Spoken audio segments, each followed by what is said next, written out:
This is a business podcast. We're talking about breakdancing and oil painting. I'm not an SEO guy, but every week people ask me about SEO. Only really takes 250 reoccurring clients to be $1 million a year company.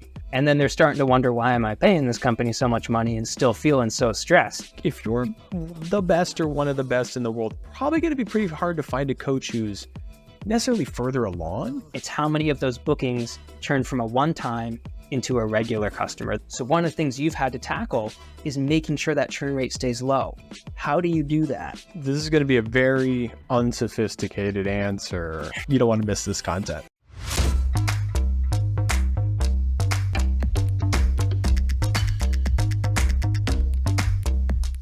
All right. Welcome back to the Balanced Business Podcast. Today, I'm delighted to have a close friend and a highly successful entrepreneur, Ryan Knoll, joining us. Ryan is the founder of Tidy Casa, a thriving 7-figure cleaning business based in the Phenix, Tucson, and I believe also Scottsdale areas of Arizona. In addition to running Tidy Casa, Ryan is also a valued coach in the Conquer community and a serial entrepreneur known for many of his side projects and businesses that he started over the years. In today's episode, we're going to dive into Ryan's journey of growing Tidy Casa, leveraging his SEO expertise as a crucial step in building his business, and discussing the evolving landscape in terms of marketing and SEO that he's seeing with all of the changes in our industry these past few years. We're going to end with talking about some of the upcoming exciting projects that Ryan has on the books. So, Ryan, thank you so much for joining us. I'm really excited to see you again. Hey, it's a pleasure, Chris. I love that intro. Can I make that my voicemail? When people call me before they leave a message, I just want them to know my QV, my full QV. Like this is what I'm up to. Presented by the smooth, buttery voice of Chris Schwab. I was thinking, should I list every business or should I, I was like, this is going to be a long intro. I list everything. You got the highlights. Yeah, those are the important ones. It's like when people list every job on their resume, they've got 3 pages or 4 pages. And I'm like, whoa, man, you got to tone this down. Like, no one's I used to do that. Somebody had to point out to me, like, nobody really cares that you worked for Chick-fil-A when you were 16. Okay. Like, move away from that. I didn't really work for Chick-fil-A, but I used to just list everything. Like I felt like I had to pad it. You know what I mean? Yeah. Nowadays, give me the highlights. Give me the high level. Give me something I care about and we'll move on. Yeah. Cool. Have ChatGPT write that resume and shoot it over to me. We're fine. I think a good place to start might be on Tidy Casa and SEO, man. I'm not an SEO guy, but every week people ask me about SEO because it's just such a major part of the game now in terms of organic leads, right? So you run Tidy Casa. It's a really big cleaning company now. If I'm not mistaken, it's roughly around the 2 million mark, give or take, 20% maybe. But it's a fairly successful cleaning company, especially given that you're focused primarily on just Arizona. I think you're only Arizona, right? Yeah, only in Arizona, and most of our work comes from Phenix. So Tucson, we kind of started in opportune time, end of 2019. And then the pandemic happened. So the growth there has been a little bit skewed for what we would have expected. But yeah, really just in Arizona. We're not planning on moving anywhere else. And we found that strategy works really well for us. But yeah, to what you're alluding to, we grew a lot through SEO. That's definitely my biggest marketing channel. And my kind of background with that was I start my very, very first business with video production. That didn't work out. Economy crashed. And then I had this kind of skill of making websites, made a couple websites for people. People started asking like, hey, can you do SEO too? And just me being the like, oh, sure, whatever you want to do, I'll figure it out. Like, yeah, I can do SEO, not knowing everything. Like I should have said no. Like looking back, knowing what I know now, I should have just said no to those people, but I didn't. Yeah, I took the plunge. And that led me to eventually, selling that business to work for another company, which led me to going into working for some really big newspapers and helping them with their SEO and then helping their clients. At a certain point, I was managing a SEO department that had over 1,000 small business clients working in it. Boom.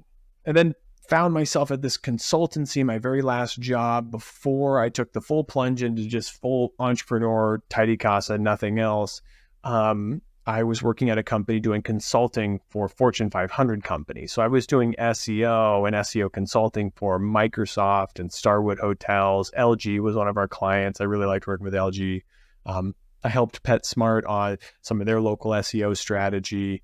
So I over this like 10-year journey in between, like kind of starting my first couple businesses, realizing I probably just need to be an employee and learn a few things, and then getting back out into entrepreneur world, I had about 10 years of just straight downloaded into my brain on Google algorithms. And I've kept up with it, doing SEO for myself. And I now actually do SEO consulting for a company called Click Call Sell, which helps small businesses. Okay. So if anybody wants to work with me in a way, Click Call Sell is where I do all my SEO right now for clients. Heard of them. I think Michael is the CEO, right? Yep. Michael Gregory, awesome entrepreneur, also Conquer coach. And he was trying to start the SEO program and make it work within Click Call Sell. And it's just a really hard thing to do. He had a company that was doing it really, really well. And just this last year, like over the summer, the strategy that was working was, hey, let's publish a bunch of content, put it on the website, just whatever, if you're a house painting company, let's talk about painting near me, or interior painting, red paint, blue paint, green paint, and just publish all these blogs. After the large language models came and ChatGPT, and it became really easy to publish content, Google said, hey, we got to take a step back from this. And they started punishing websites that had too much content and repeat content. So if you're talking about keywords like paint and interior paint, exterior paint, it's a few too many pages that are too similar. It started devaluing those websites when the content on there was low quality. So unless you're, New York Times or Time Magazine, where every article is a professional written, well-researched, 2,000-page article, which most of our small businesses aren't. It's just ChatGPT stuff we're spitting out and putting up as blog posts. If you're not really adding value, it's better to have less high quality, really good content. So anyway, all that to say, I was like, yeah, Michael, I know how to fix this problem. So we pivoted from doing what I call organic SEO to local SEO. So organic SEO is anything, if you kind of look at the anatomy of a search page, and I just always like to kind of go through this because I think a lot of SEO people throw out these terms and terminologies. We have this whole language that we use that's just not English anymore. But if you look at the kind of anatomy of a Google search page, you've got your little search bar at the top. If you're searching for a local service, you'll have Google local service ads. Right under that, you'll have one or two Google sponsored ads. Right under that, you'll maybe have a handful of organic results, and then some Google Maps listings. And then under that, some more organic results. Because the organic results show up so high, these aren't paid. These are people showing up naturally via Google search without paying a dime for showing up. People really treasure that space, and they really want to get into that.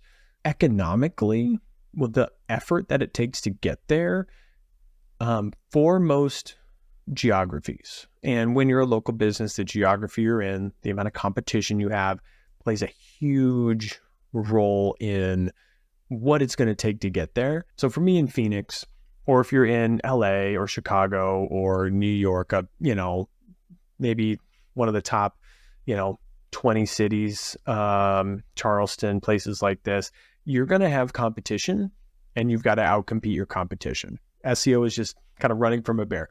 You don't got to be faster than the bear. You just got to be faster than the guy behind you. So, when there's less competition, you can get up there with minimal effort. If you're in a town of 500 people and you're the only painting company, you're just going to rank number one. Yep. If you're in Phoenix and there's 50 other painting companies, it's going to be some effort. Usually that effort looks like about $2,000 a month. Between 2,000 to 3,000 is kind of the going rate for most decent sized cities, like 100,000 people or more.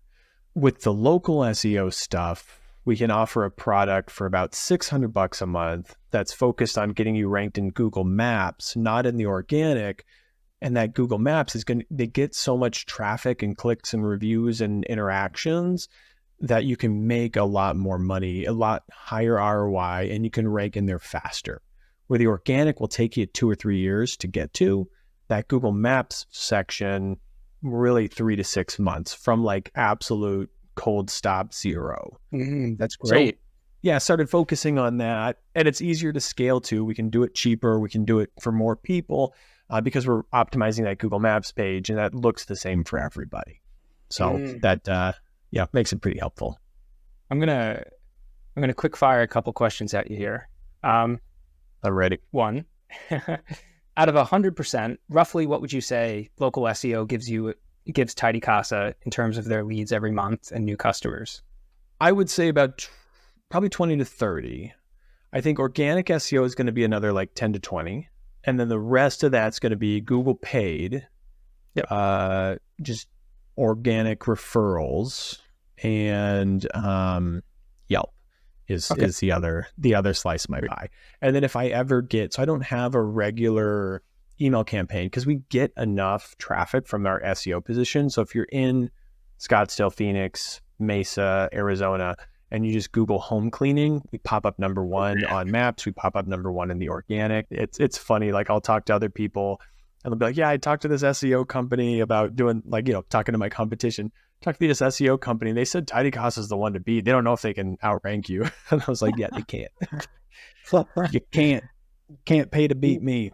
It's just, it's easy when it's your own business. I can spend way too much time and money and energy and skill on it when everybody else, it's not their own business. They're just hiring people to do it. So that helps. But yeah, it's a really good chunk. And if there was a moment, so that same algorithm that I was talking about that, affected other people that I knew, affected me. And I went from solidly at position 1 to position 2, maybe 1, 2, maybe 1, and then kind of 2 and 3, and then kind of 4. And I had to, I was solidly there for like years and years. I really wasn't paying attention to it. So I had to get back into it and start relearning again. And then I got myself back up to number 1, just making some changes in how I was approaching getting backlinks and optimizing the website and the things that I was prioritizing. Oh, I felt that, man. I got rusty in a couple areas, and it was a tough climb back up the second time. Second one for you is it's interesting to me the way you talked through the different types of SEO, because I think about SEO very similarly as a non-expert. I kind of think of Google as an ecosystem rather than like separate parts like AdWords and local service ads and organic SEO and the map pack. They are separate components. You need to have a strategy for each of them. But when I work with students of mine, I tell them to target the Google ecosystem overall versus other methods like Thumbtack or Facebook ads or Yelp. Those are great secondary sources, but really the major game in town that you need to be focusing on is Google to such a large extent that out of every $1,000 you spend on paid marketing, the vast majority by far should be going to Google in some form or another. I'm curious for you, if you were advising a new cleaning business owner, they were just starting out, just started to get a solid foundation in their business, but they weren't ranking really well. They had $1,000 a month to spend on paid marketing and SEO and Google AdWords. What would a high-level strategy for a newer business look like if you were going to work with them on getting them ranked well and getting them maximizing the Google ecosystem? Yeah, no, I mean, I love the way you're framing that. It's the Google ecosystem. It's the whole thing. I usually tend to work in stages. So if I'm like, hey, we're at 0, we're not just talking about SEO, we're talking about the whole ecosystem. What can we do to kind of get you sort of ranking? If I was at absolute 0, starting a brand new business, 2024, the first thing that I would do is get myself on Google local service ads. Takes maybe a couple weeks to get background checked and get up and running. You're not going to make a ton of money on it, but you can get in there for relatively affordably and get the phone ringing a little bit. And this is all kind of in the framework of you can get some reviews on there and, do the things you need to do to make those channels effective. Google local service ads is probably my first, just because it's so damn easy. You might as well do it. After that, I go after that Google local, the Google Maps ranking. Once again, relatively easy. You can get a lot of local traffic. There's some very light pedals you can press to really kind of get the speed going and get the RPMs up on that. If we can kind of get that going a little bit more, my next thing is paid Google ads. They're a little bit more expensive. You have to hire a company like somebody You like do. Click Call Sell who knows how to do this, works with local service companies, and you got to pay to make the mistakes and to learn. Even with a company who knows what they're doing, I usually advise people you're going to spend about $1,000 of Google running these ads to figure out what type of demographics are converting and what's working and what's not. And I have some people that I'm coaching that are just going through a really crazy time trying to figure it out because they're having to move their landing pages and edit things and just taking a lot of work. Like some of these things just work. Sometimes it takes a little bit of time to figure it out and get the conversions there.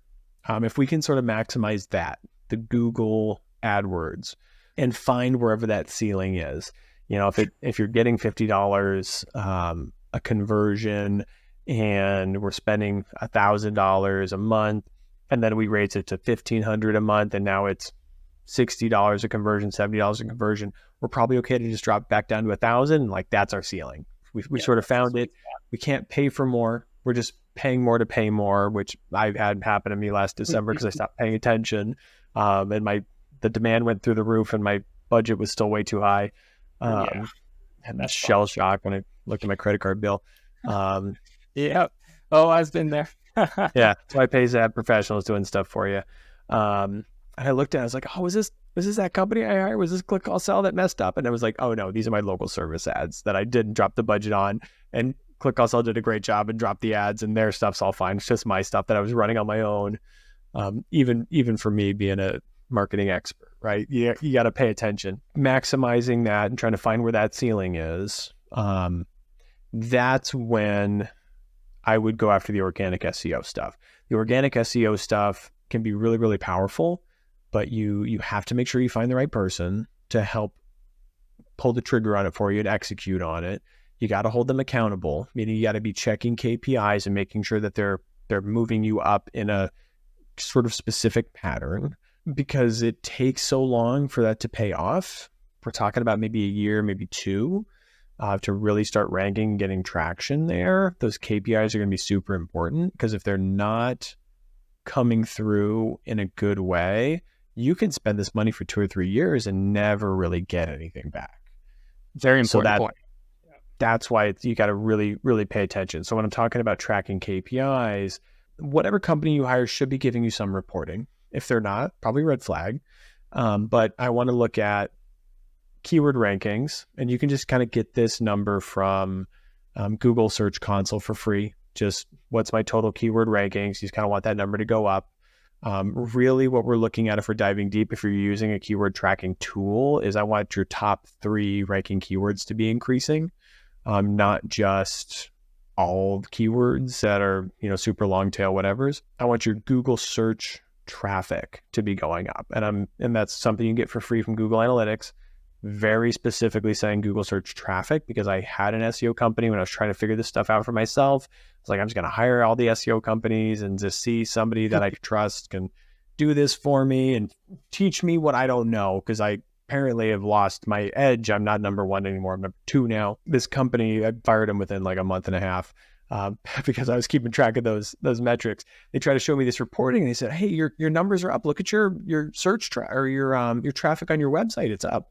And I started diving into Google Analytics, and I'm like, yeah, my traffic overall is up, but I ran a job ad and I had 300 people come from a job ad. So if I look at my search traffic, it's flat. I'm in fact shrinking a little bit here. And they were trying to tell me that they were doing a good job, but it was just because I had run a job ad and people were trying to go to the website to look for a job, not hire me to clean their house. Very important, making sure you have those KPIs and keeping track of those. And the other kind of metric that I like is bounce rate.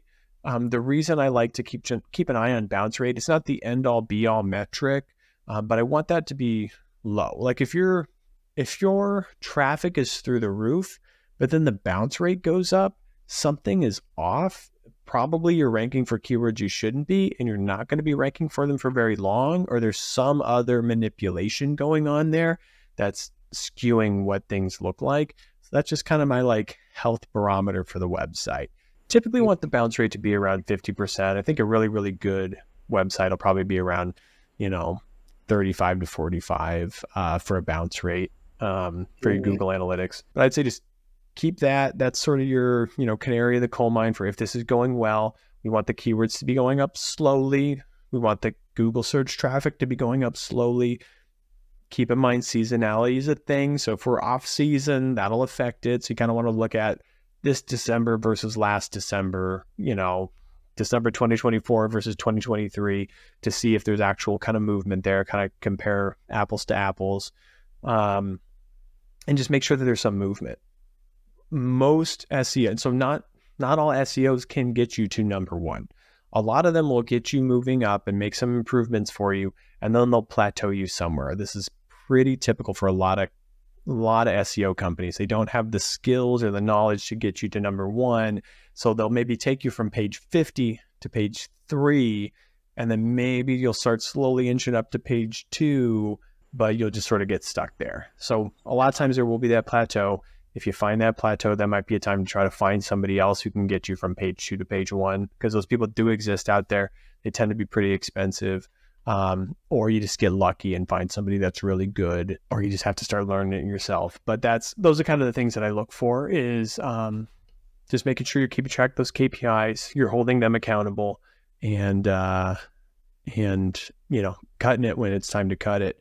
But yeah, so to summarize, Google local service ads, Google Maps, Google Ads, Google AdWords, and then go after the organic SEO. And I save the organic SEO for last just because it's the most expensive, it's the hardest. And you want the business to be sustainable and have an extra $2 or $3 grand to throw away that doesn't have to see back for like a year to make that worth it. If you can get that, for me, I was telling you earlier, like, I think that organic ranking for me makes 20-30% of my, bottom line marketing just comes from that. So it's well worth it, but it, just like everybody else, took me about 2 years to get there. And then constant maintenance. It's not a first or second step to take, but it is an important long-term one, right? So yeah, that's a good one, man. You touched on KPIs a little bit, and I just thought it'd be helpful to share one of the framings that I use with students around paid marketing KPIs. When you run ad campaigns, it doesn't matter if it's Facebook or Google per se, but the goal is really to convert them into recurring customers, because you're paying for the initial cost of acquisition of that customer. And as long as you're breaking even on them, the ad campaign is worth it. If you break even on the first booking, then it's worth it, right? The goal is to convert some percent of those customers, hopefully increasing trend over time, to recurring, and then you make money from the second booking onwards. So that's a helpful KPI to measure when you're running ad campaigns. Isn't necessarily how many bookings did I get this month from the ad campaign, although that's important to track too. It's how many of those bookings turn from a one-time into a regular customer. That's the goal that you really care about when it comes to a marketing campaign, at least how I think about it. There's many things to track there, but that's the ultimate goal, is in a cleaning company at least, is to have regulars that you're serving every week or month. So that's what you want to be tracking at a deeper level. I just want to kind of put a pin in that, and you're 100% right. And I think it's a metric that, like you look in, Booking Koala and Launch 27 and all these, ZenMaid, they all track revenue and the amount of cleanings. But I think the most important metric to really keep your eye on is the amount of reoccurring cleanings. Are we net positive or negative reoccurring cleanings? And the number that I heard that really has stuck with me for years was it only really takes 250 reoccurring clients to be $1 million a year company. Yeah, that's when you kind of break it down like that. You're thinking $1 million. It's like, how am I ever going to get there when you're at zero or at 500,000? Just seems like it's going to be impossible. But 250 reoccurring clients is not hard to get. So then 2 million is only 500 reoccurring clients. When you start putting it in those metrics, you should be able to add 20 to 30 a month, and then you're going to get there pretty quick. It's not going to take too long, right? Well, you brought up an interesting follow-up there, man, because now we're talking about churn rate, right? One of the problems a lot of students who come to me with, they get stuck in what a mutual friend of ours, Derek Christian, calls the valley of despair, where they're kind of between 10 and 30K a month or so in revenue. And the primary reason I find is two. They don't have any real systems in place yet. They may think they do, but they don't really have any systems in place yet. They may have softwares, but not systems. But the other one is churn rate. You can get to 10 or 20 or 30K a month with just spending money on marketing, but you won't grow if the service or the follow-up sucks. And so you'll get stuck in that zone forever if you can't tackle churn rate effectively. You'll never get to $1 million or $2 million unless you can find a long-term consistent way of keeping your churn rate low. And that's a major barrier for people at any stage. They get stuck even in the millions at that stage because naturally people are going to move away and so on. And there's only so much you can capture in a market. But that's a major thing I find with whether it's ad campaigns or getting stuck in business is people's churn rate is too high and their recurring clients are too low, and they're not looking at that. They're looking at top line numbers. They're looking at their ad campaigns and how many bookings they're getting through, but they're not looking at how to keep those customers. And that's what really matters is, can you keep them for the long time, or you're just going to be spinning your wheels forever? So I guess I would ask you, I'm going to put you on the spot a little bit here. How does Tidy Casa ensure a low churn rate? Because you guys have been in business for a few years now. You've been a 7-figure business for a few years now. So one of the things you've had to tackle is making sure that churn rate stays low. How do you do that? This is going to be a very unsophisticated answer. So I hope it's okay, but I know I kind of find there's this beauty in the simple solutions, which is when I have a really good cleaner working for me, they will naturally attract more reoccurring customers. So last summer, I had a really great example of it. We're in Arizona. It gets brutal during the summer, so our numbers just kind of plateau. Whatever we do in May, we'll probably we'll maybe do like maybe 10% less than that from, June through to August, essentially. And then September, we start to kind of come back because snowbirds are coming back. So people actually leave the state because it gets so hot and go to other places. Kids go back to school and the heat drops out of 120 and gets to just 100. And then we start making money again, or we start being able to find our reoccurring customers showing up again. We hired 2 cleaners right at the end of May. We typically wouldn't do it, but they came through, seemed pretty good. I wanted to give them a chance. And one of them, they both started at the same time at this very brutal time to start. One of them was a good cleaner, or a pretty great cleaner, and the other one was okay. And the okay ones is where the danger is. So they both started, and one of them, we just couldn't get her above, like, essentially making more than like $300 or $400 for herself a week. And when she doesn't make that, we don't make that because we're making money off of when she's working. And the other cleaner, within about a month, she was making about $1,200, $1,500 every paycheck, pay every 2 weeks. So she was making almost double, triple what this other person was. And the only real difference was when somebody called out sick, we would call this other cleaner that was the good one, and she'd say, yeah, I'll take it. I'll take more. Give me all the cleanings you got. She would keep the customers happy. The customers would call if they had a one-time and be like, hey, I really like working with that person. Can I work with her again? And the other cleaner just didn't have that reaction. She was kind of mailing it in. We would call her to pick up last minute work and she just wouldn't be there to take it, or it would take her 4 hours to call us back. And at that point, we had already moved the client to a different day. So it's a little bit too little too late.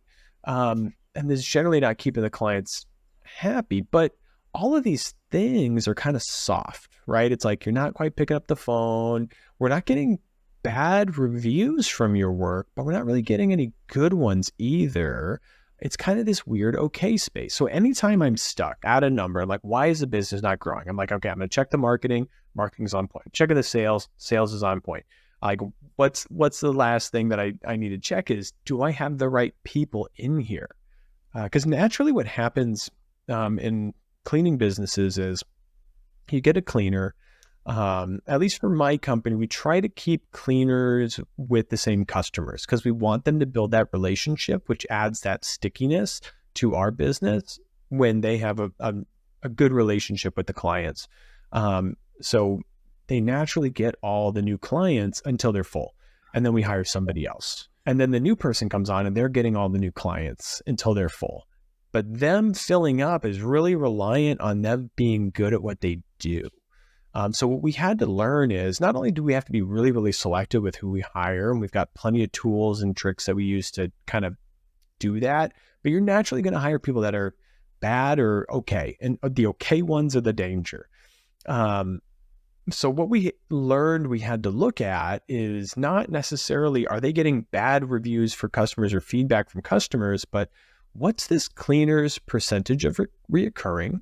We really want them to be about 50% reoccurring to kind of be at our kind of top tier, like we know we can trust you. We want to look at their churn rate. So keeping track of those reoccurrings is their return rate. What's your percentage of reoccurring versus one time? Is that growing? And then what's their frequency of reviews? And when I say frequency of reviews, I don't mean, are they getting 5 stars or 4.5 or whatever? I mean, how often are they getting reviewed? How often are we getting feedback? Because I think, as business owners, we hear all the bad news. We hear all the issues. We hear all the 1-star reviews. We got to go on Yelp and respond to them and stuff. So we kind of have this confirmation bias of all the bad customers are coming straight to us. But the reality is most of them aren't. If they have a bad experience, they just unsubscribe from your email list. They don't call you ever again, and you never hear from them. That's important. So when we have a cleaner that is not getting feedback, really, really good cleaners, like every other customer, when we call to check in, because we'll call, email, and text to see how the cleaning was every time. We very, very much focus on checking in with the customers to make sure things were good. If there's an issue, we want to catch it before it goes anywhere else and get a hold of them. And that's those text messages, emails, and phone calls help with that. But it also helps us keep track of this last number, which is what's that frequency? So for cleaners that are good, they'll answer for us right away. If the cleaner's not good, I think they see us on the caller ID and just say, phone back, or I don't want to talk to them. I don't want to deal with it. I don't want to be mean. I don't want to be confrontational. So I don't want to tell them that I wasn't happy.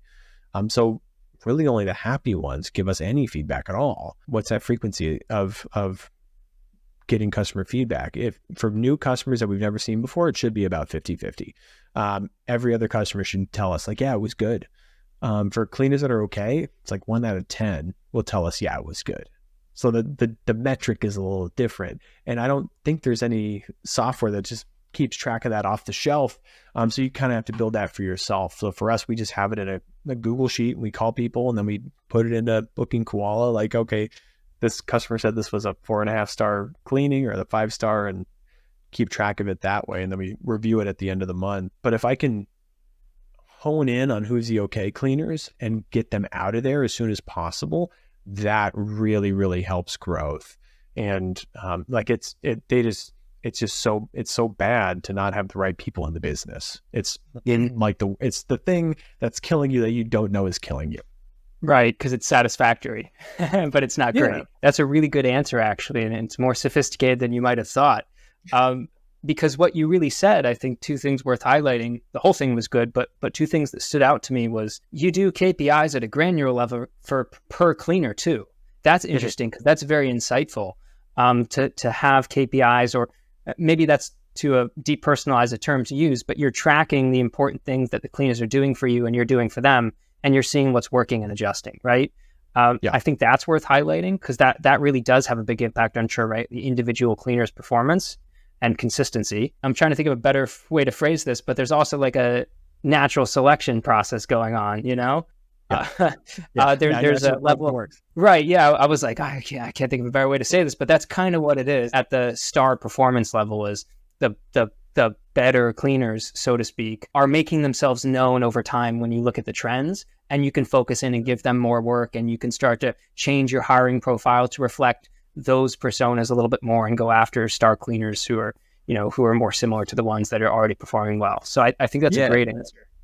Yeah, I mean, 1,000%. And I think the key thing that I had to realize is I need to track these numbers and I need to act on these numbers.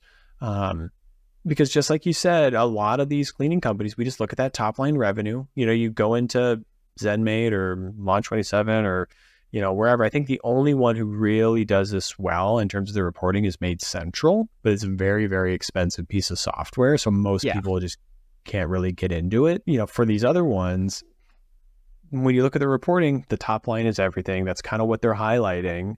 But the business really grows off those granular things like how well is this cleaner performing? How fast are they cleaning? How efficient are they? Can we stack more jobs on top of this? Are the customers, like, what's a customer happiness level instead of just the revenue level? Because if that is there, if the cleaners are doing a good job consistently, if they're the right human beings, meaning like, hey, we call them and they call us right back, this is actually a really good opportunity for making money, because we have somebody that calls out sick. We need somebody to cover. If we can't get somebody on the phone in like an hour to see if they can take that job, we lost that customer. That could be $200-300 walking out the door, right? But we just have a human being who's good at communicating and can answer that phone. So we got to find these cleaners that are good at communicating, good at showing up on time and being thorough and just being honest and candid with us. It makes life so much easier when you kind of get these human beings in place. Everything else kind of builds itself. That's great. It's important to remember, we talk about it often at a high level as coaches. We talk about systems and revenue, but the cleaning industry and the home service industry is primarily a people business. It's very human centric, right? And we've got to remember that part of it too. I see this with banks. The example I always give people is, when you try and call your bank, right? And you can't get a human because you have to go through the automated messaging system, you want to scream at your phone because it's so annoying. Because the reason you're calling your bank is definitely important. You're not calling your bank for fun, right? And so you just want to see what you're doing on Saturday, Bank of America. How are you? You're calling because my credit card got stolen. I need to cancel it. It's always important. It's always important. And I think this is a case of over-systemization. They've systemized the business too much where it's to the detriment to their client base.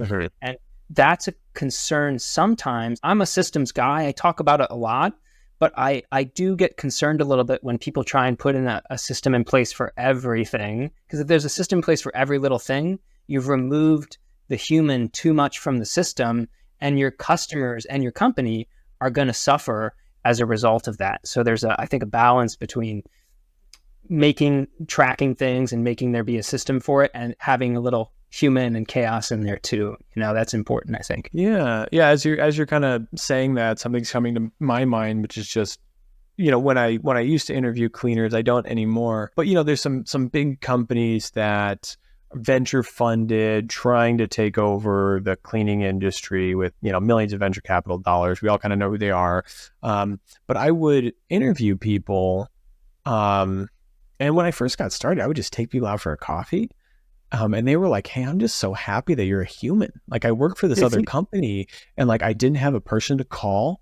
I could just email, and it would take them like a day to get back to me. So if I got locked out of a customer's house, I was just kind of screwed. The customer was screwed because there wasn't a human element. It was all systems, like way too much. And so you can still build systems, but maybe the system is somebody picks up the phone to help you. It doesn't have to be, we go through this long phone tree where I got to enter my entire credit card number, and then it tells me the balance, and then it asks me if I want somebody to talk to. It's like, this could have taken me 2 seconds. Somebody just picked up the phone and said, okay, here, I'll transfer you over there.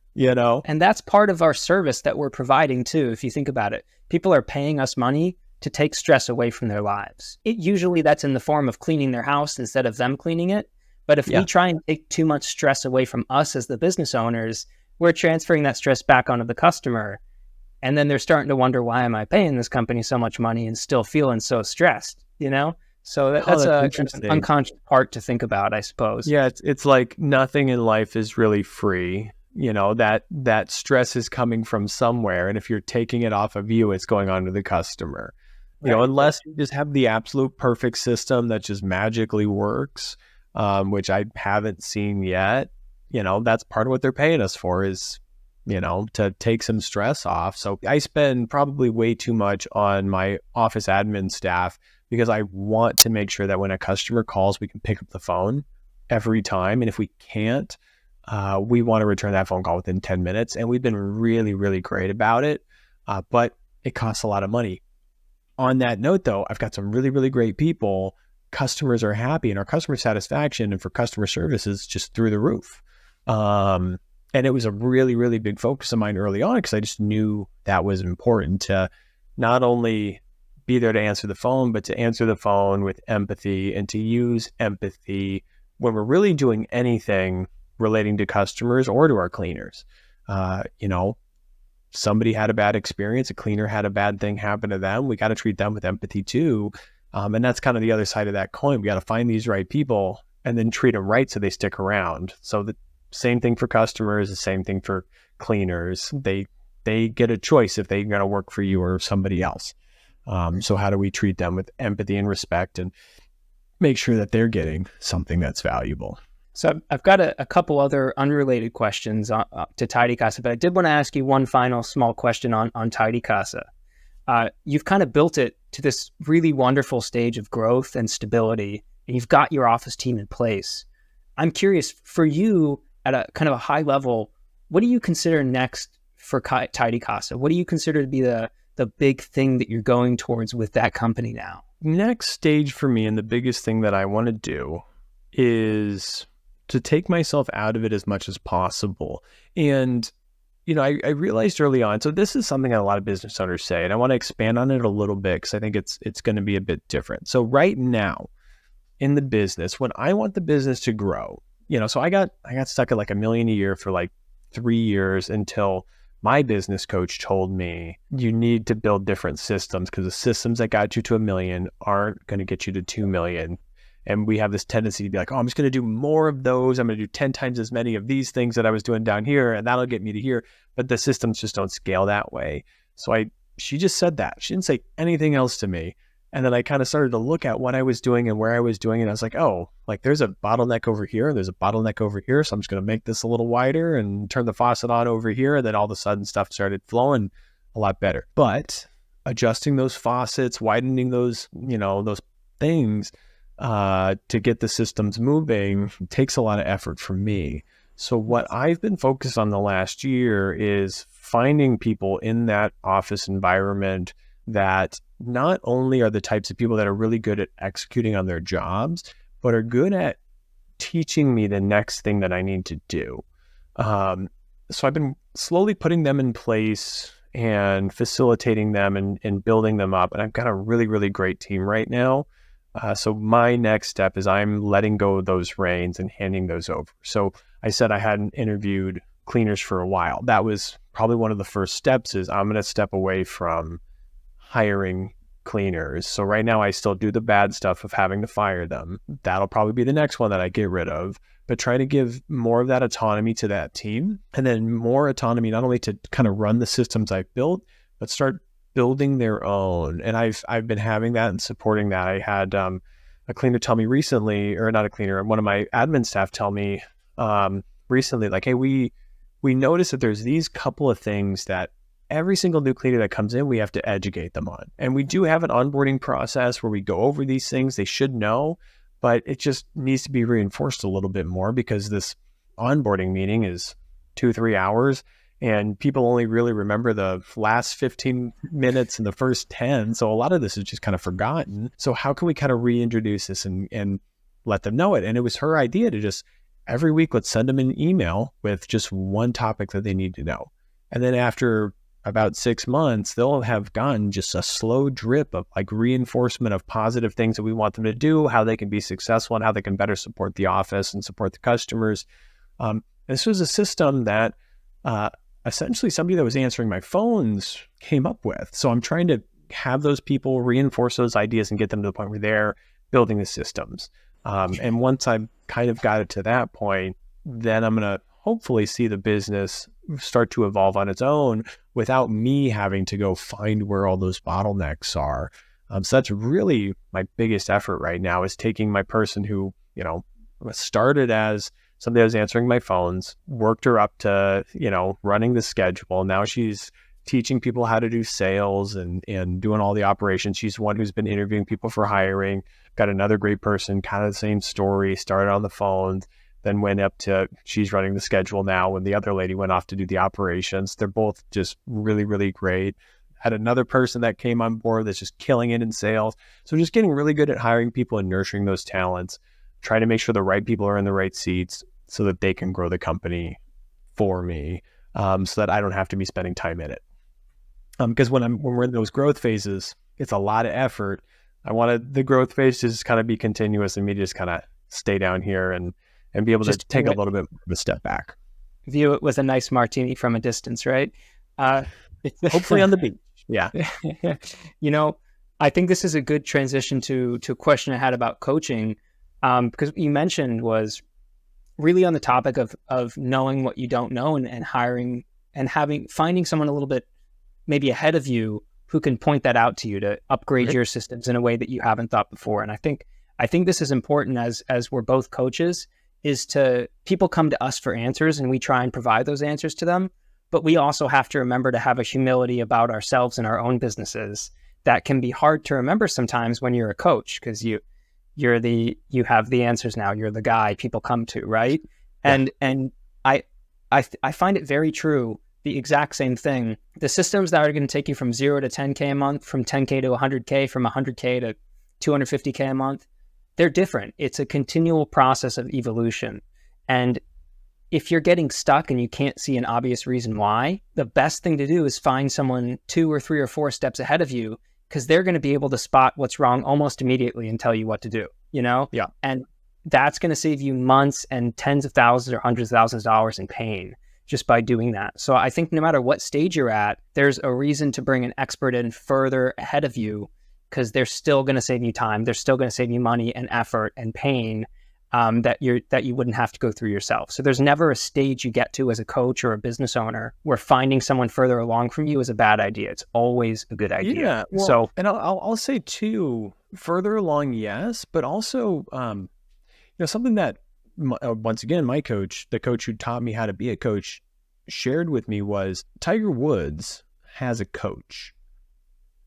But if you think about Tiger Woods as a golfer, he's the best golfer in the world. I mean, maybe you could argue that. I don't know a ton about professional golf. If you're the best or one of the best in the world, probably going to be pretty hard to find a coach who's necessarily further along, but sometimes just having somebody who understands enough about business and fundamentals and kind of what you're going through as a business owner to just be the person that can see it through, see it from the outside, see the forest through the trees, right? When you're in the middle of it, sometimes just the obvious stuff you just miss because you don't have somebody to just kind of ask you a few questions. Like, I don't know how many times, like, me as a coach didn't ever give advice, but it was really helpful. Have you ever had this happen where you're just like, okay, you're dealing with this problem. Like, tell me about it a little bit. And they start talking about it and you just kind of, yeah. And then what about this thing? And they're like, oh, and then they just like figure it out. And I really didn't put a lot in, it was mostly just, sometimes the job is just being a sounding board and just kind of maybe giving a little bit of light touches here and there. And then people figure it out on their own. I imagine Tiger Woods coaching is a lot like that. Like, he's not like, hey, work on your stance because this is going to be a better stance. He's like, get your head in the game and focus on that ball and keep your eye down there. You know what I mean? It's going to be a different kind of coaching at that level. But it's still going to be valuable, even if somebody's not, you might be a $2 or $3 million company and you have somebody like me who's a $2 million company coaching you.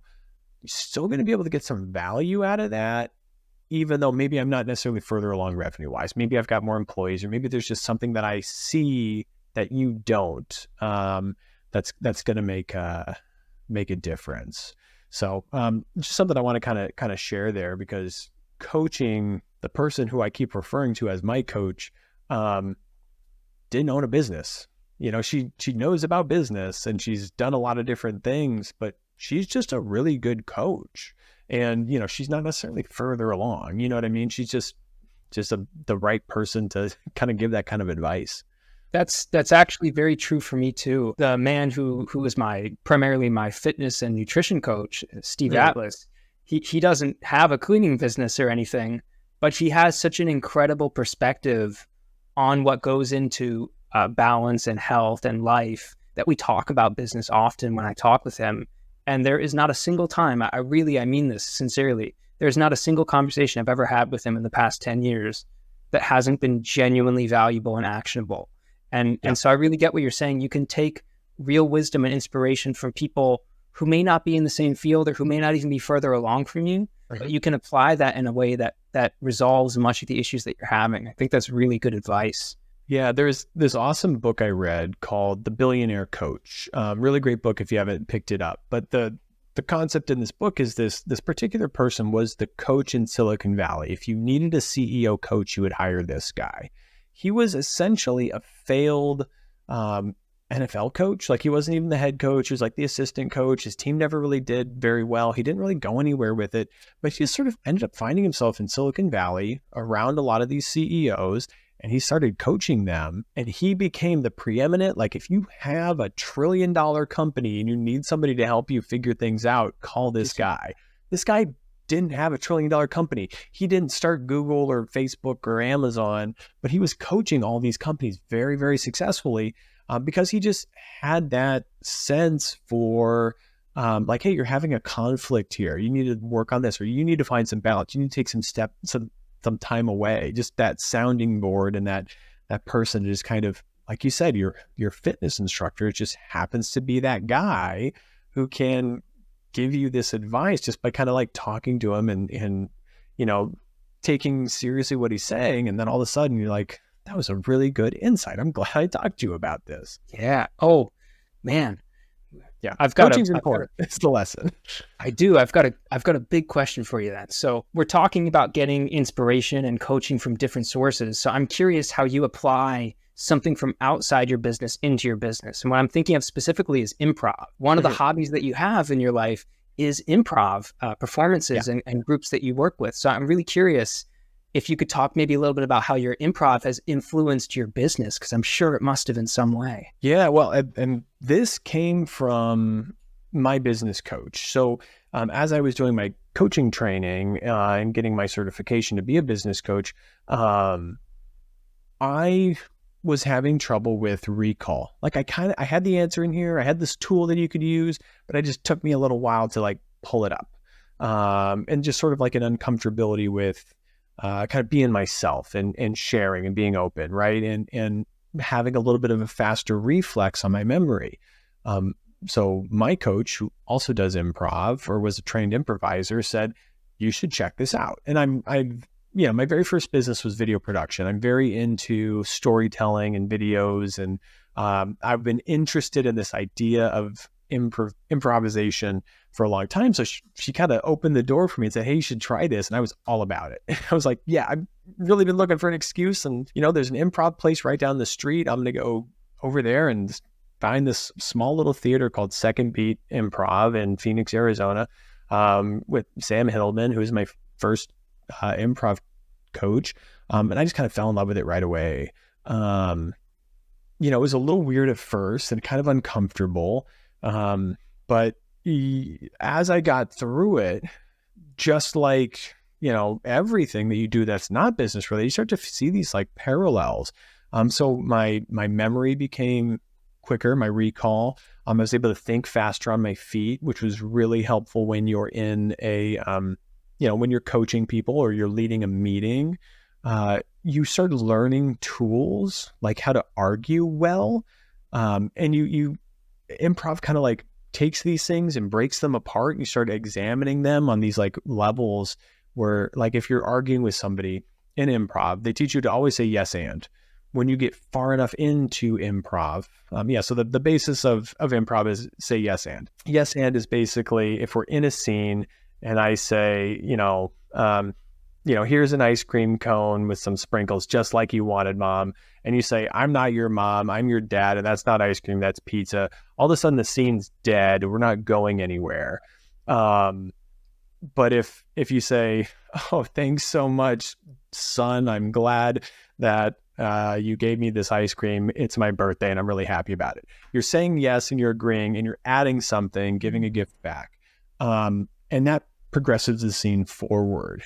So that's sort of the basis. The further you get in this, you start learning tools like it's not always about yes and, because kind of after you agree on a couple premises, you can start disagreeing on stuff. But you can't just disagree. So if you're in an argument with somebody and you say no, here's the reason why no, it's a hard stop. It's a wall in that conversation. So the scene's dead. But same thing with real life. You're just going to start spiraling in this argument. But if you say no, but, like, I'm not accepting this thing, but I'm going to give you this alternate route over here. All of a sudden the conversation keeps going and things stay positive, even though it's an argument. Same thing with the yes and concept. When you're ideating in a business and trying to solve a problem, there's this tool where you first diverge and then you converge, meaning we need to solve this problem. What were you talking about earlier? Churn's too high. So we bring that to the team and we have to make it an environment where we're all going to yes and each other. That's the diverging. So we're going to throw out a bunch of these ideas and just put them out there in the universe. Maybe we're writing them on sticky notes and just sticking them on the whiteboard. Maybe we're, putting them on a Google Doc. We're just going to write and write and write and write. And we're not going to stop any of these ideas. We're not going to diverge on any of them. We're just going to get them out there in the universe. And where this doesn't work is when you say, hey, I think, if we gave all of our cleaners a Snickers bar once a month, they're going to be happier. And I think we're going to have less churn. If you say, no, that's dumb, I don't want to give them diabetes or whatever, I can say that as a diabetic. Now you just put a no in there, you stop the idea, you made it unsafe for that person to share any more of their weird ideas. And maybe that idea wasn't the idea that got you to something that was really going to be good and sticky and help with churn. Maybe the next idea would have been, yeah, no, Snickers bars is great, but maybe we should evolve this a little bit more. Maybe we got to lean into people's love languages and make sure that we're hitting a different love language every month so that they stick around for longer. And it's like, okay, now we actually kind of have an idea that's sort of starting to work here, but it came from, we were just yes-anding each other. And then when you get all these ideas out in the universe, then you can start to diverge on one. So like, I don't know if this one's going to work because of this. I don't know if this one's going to work because of this. I really like this one. Maybe we could expand on it this way. And then you end up coming up with these really unique solutions through this process of yes-anding each other and making it safe to do that and not shooting people down. So, improv teaches you so many of these tricks, like how to argue well, how to, argue in a way that will actually get you somewhere, how to yes and people. I keep thinking that I've learned enough about improv and there's not anything else that I'm going to pick up from it. And then I would do something like the Meisner technique, which is an acting technique class that I just kind of found myself in by running in these circles, which teaches you about the value of making eye contact.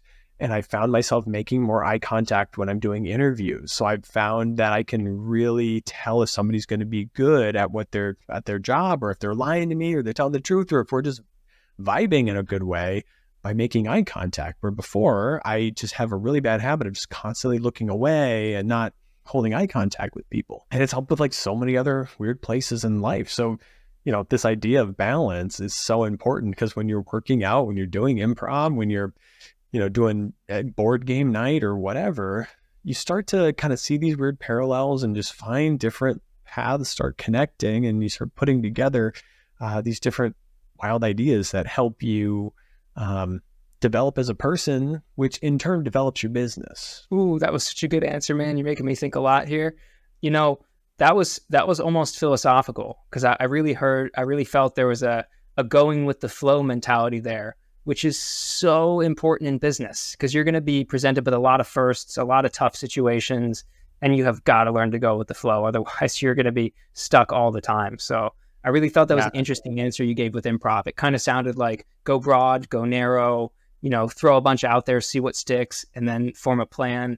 That's really such an entrepreneurial mindset, actually, but from a different field. So that was a great answer. It almost makes you want to take an improv class. I think you definitely should. I just highly recommend it for anybody, because it helps with so many things. There's a certain stage, I think, in most people's career where you get to a point that, hey, maybe now it's time to start going on podcasts and starting to grow my presence there, and to start speaking at events, and having these tools that something like improv gives you just makes it so easy just to get up on stage and control a room. And even if you're not trying to be on a big stage with 100 people, controlling a group of 6 people that are having a weekly meeting still makes a difference. And being able to make them laugh and have fun and be able to support them in these ways that are that yes and really changes kind of the weight in a room and opens people up to this idea that they can share. And like, I don't know how many of my employees probably had the best ideas in the world, but if I wasn't in a place to receive them and I didn't make them feel safe to do it, maybe I'm missing out on a lot of stuff. So, the more I kind of incorporate this in my business, I feel like the better the business feels to me.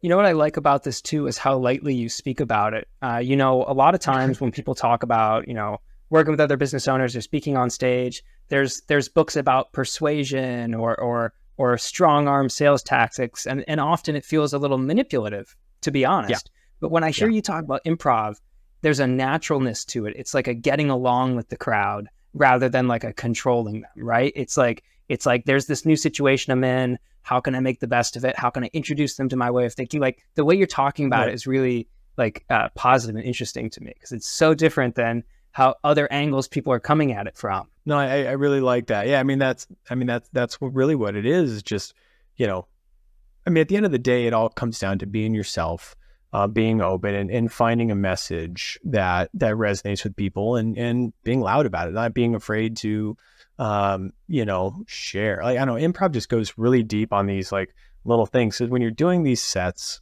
and you've got like 5 minutes on stage and you got to make a group of people laugh, there's so many parallels between like, if you make a really big choice, it really moves the scene forward in a big way. When you make a little tiny choice, it like, kind of just keeps the scene sort of down here, a little bit more grounded. Maybe that's good for some things, maybe not for others, but it kind of makes it so you're not afraid to make those choices and to be big and to get people involved and to make some jokes. Like I feel like a lot of people that get on stage, they do a couple of things. They start to get that kind of like nervousness and their shakiness in their voice because they're afraid to be up there. Getting over that is just repetition. Improv will give you a ton of repetition and getting on stage in front of people. So just over and over again and in very safe environments where everybody's yes-anding you. So everybody wants you to be successful on stage. So you get over that kind of naturally. And then there's a kind of filter that we do. And I think when I say filter, I think people are thinking like, oh, I don't want to say something to get canceled or, whatever. I'm not really talking about that. Like improv will teach you how to be funny without being dirty and blue, and also to open up that filter and say the thing that you're like, I don't know if other people will think this is funny, but I think this is funny, so I'm just going to say it. And almost all the time you'll get a laugh from it because humans are humans and we all connect on these like weird things. And people are like, oh, I'm glad you said that. That was really funny. And that's not something that, like I said, is going to get you canceled, is blue or inappropriate or is punching down on anybody. But it gives you that kind of freedom and that ability to kind of just open up. And you're lightly playing with others, right? That's the kind of stance you're taking. Yeah. And I think it comes from, okay, so we were talking about like other people saying, it's about manipulation and control and sales and whatever. I think what improv teaches you is to be vulnerable and to open up to that vulnerability. And I don't think there's ever been any time in my life where I didn't take that rule, tell my story, be vulnerable about something going on that an audience didn't resonate with, right? So, hey, I'm not trying to control somebody or manipulate them. I'm just being myself in a big way, and they're reacting to that. And that ends up being the control. That's what's drawing people in, is that I'm being real and making it safe to be real so that they feel like they can be real too. So you're improvising, being more authentic too, in a way. Right.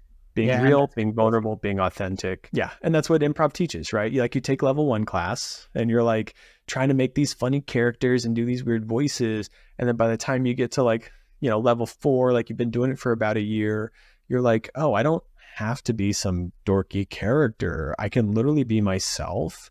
And if I'm truthful in what this scenario would make me do or how I would react, all of a sudden the scene's funnier. So it just gives you these tools to be able to do that in a way that, I don't know. I don't know if I could explain it any more than that, but yeah, take an improv class. They're very, very helpful. And just, you get so many of these lessons and things. And I have made so many friends through that community too. Just a great community of people. So now anywhere I travel, I look for an improv jam is what they call them, where anybody can go on stage and just play around. And I'll just like go to Vegas, which is like the nerdiest thing in the world for me to do. I went to Vegas for a conference and I went and found an improv group, and just like went to their theater and like just did improv with them. And it was probably the best time I'd ever had in Vegas, which is a lot to say. But just, you kind of learn this language and just kind of go anywhere and talk to people about it. And universally, the improv community is really supportive and nice. It's so strange. This is a totally opposite. I've got two final questions for you to ask you in a sec, because I know we're going on a tiny bit, but it reminds me of what stand-up comedians might go through at a similar level. But I'm seeing a lot of parallels. I used to be a b-boy, a breakdancer back in college. And when I would, really? I know people don't expect it. I don't look like it. Totally see that. Now that you like, I didn't think it, but I could totally see it now that you say that. Yeah. So it's the reason I mentioned that isn't for internet points, but it's because it's a similar type of high level improvisation that you have to do. I know it's a very different format, improv versus dancing per se, but what you're doing in breakdancing, which is different than other forms of dancing, is you're improvising your footwork and your balance work and all the other components that go into it to the beat of a song. And you don't even know what the next song is going to be. And you've got to perform at a high level compared to the other guy, right? So we call it a cipher rather than like a competition or anything. But there's a high level of improvisation that you're doing in that moment. And the next moment, you've got to do something completely new. There's no routines like in ballet that you're learning. Like it's totally new each time you get on the dance floor, right? With another person. And there's an interesting, like in the moment competitiveness that you're discovering with each person. So I'm kind of seeing some similarities between these two seemingly unrelated fields. So I just wanted to mention that because I think it's really cool. No, 100%. No, and I do a little bit of dance too. Not a ton, just a little bit. But yeah, it's the same exact thing where when you're socially dancing, you're not performing a thing like you are in ballet. You need to learn like there's a set of rules and there's like a comfort level. And as soon as you kind of when you first start doing anything like that, you're in your head about it. And as soon as you just start to like kind of let it flow and be authentic, whether it's dance or improv or whatever, there's just sort of this magical thing that happens when you start going off the muscle memory of that thing, Yeah. So I think that I very much see the parallels too. I also do oil painting. So like I made this painting back here and there's one over here, that I made. And, very similar, there's a point in my life where I was like, oh, I want to be a professional artist. And I started trying to make paintings to sell them. But the thing that I was missing was I wasn't being authentic to who I was as an artist and a person. I was trying to make something that was marketable and that I thought people would want to buy. And all that artwork turned out really crappy. And then as soon as I had a subject that was really important to me that I could paint, whenever I would do that, I would hang that up in my house somewhere, and everybody that comes over like points. There's like one painting in particular that was just a very crucial, important moment in my life that I just wanted to capture and put on a painting. And people always gravitate towards it. There's like one or two of them that are like, oh, I really like that one. And they, I don't know if I can put my finger on it or my hand on it, but what I was doing was being authentic in that art. I wasn't trying to create anything for anybody else. I was making it for me. I was, doing that improv thing. Like, I'm not overthinking this. This is what it is.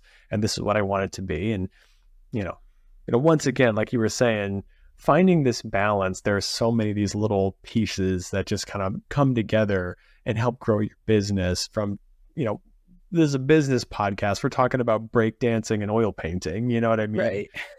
Yeah. But I feel like these are the things that made me really good at business. It's not that I went to, Harvard. It's that I went to Second Beat Improv in Phenix and did some nerdy stuff with some other nerds and found some parallels in life that I grew off of, Yeah. Exactly the same, man. It's funny to me. I don't have a business background, but I've spoken to MBA students, and it's like, it's weird almost, right? Like, because like how different the education was, yet we're still able to impart knowledge to people in a different field. So I wanted to end with a bit of a broad question, but I'm always curious, like we kind of have the curse of being a serial entrepreneur, right? So like we're always starting something, we can't stop. We're humans, so there's only so many things we can do, but there's this urge to always do something else or move on or. So I wanted to kind of end with, I'm really curious, what's Ryan Knoll doing next? Do you have some project that you've had on the back burner for years that you really want to get to? Or is there a new business that you're starting that you're really passionate about? I'm really curious kind of what's next for you in general as a person. Like, where are you going? Yeah, I mean, it depends on what timeline we're looking at. And I guess that'd be a question for you. Are you talking 10 years, 5 years, 3 years? Can we narrow it down a bit? Because, serial entrepreneur curse. I got a lot of stuff going on. That's true. We're probably not going to own a clean company 40 years from now. And yet it's a huge passion right now, right? So I would say, where are you going in the next 5 years? What's your medium-term goal that you're looking at, you're pinning down, and you're kind of working towards right now? So the biggest thing for me in the business life is I just bought a company called Carpet Monkey in Las Vegas, Nevada. Super small company. Owner just kind of needed some help. We tried to do a couple things with him, basically giving him some free consulting to help him. And, he would see some spikes, but then he just couldn't kind of figure out like, how do I maintain my text message marketing? And, I just kept running into these roadblocks, and he's a really good, at what he does skill wise with carpets and cleaning technology and cleaning science. But he needs some help with the growth. And I partnered up with a couple of my friends to acquire this company. And our goal is to grow it. We still have the previous business owner involved. He's still very involved in talking with him every day. So I'm trying to grow that, put some systems in place, and hopefully be able to franchise that as an opportunity. The reason I want to franchise that, I'm not franchising Tidy Casa, is I kind of feel like Tidy Casa is sort of my baby. I kind of just like where it is. And so kind of the mission statement I ended up with is that I like helping people, and we want to help not only our customers, but our cleaners. And I feel like it's accomplishing that mission. I'm just kind of comfortable where it's at. I sort of want it to be there and keep growing, but staying kind of in Arizona and local. But with Carpet Monkey, we found a path in the next like 2 to 3 years to sell a lot of franchises, be able to help people, and bring a lot more entrepreneurs to the country. So our goal is to, the big, hairy, audacious goal is in the next 10 years, see if we can get 500 franchises. Very, very ambitious. But I think we have a really good team, and I'm just excited to work with the people I'm getting to work with through that process. So that's been a really big focus of mine. It's just focusing on growing that as a business and as a company, and then continuing to grow the YouTube channel and the coaching side and being able to help more entrepreneurs that way. So, growing that, trying to do more of this content and be out there a little bit more, do a little bit more public speaking. But the business stuff is really handing off the reins to my staff for the cleaning company, and then seeing if we can get this carpet company, carpet cleaning company to, national stage. That's kind of the exciting, sexy thing for me right now. Very cool. Maybe this will be a part 2 conversation later on, but one of my big goals with the MBA program that I run is to help a certain amount of people start a local business. So there's some synergy there between the two brands at some point, because we're both trying to help people start, but conversation for another time. We'd be talking for 4 hours, I'm sure. Exactly. I was like, I want to, but I was like, man, it's your evening time. It's my morning. So I'm okay to talk all day, but you're probably going to fall asleep soon. So I was thinking, man, we covered a lot of topics. To wrap up, is there any bit of ending advice or thoughts that you might want to share with the audience?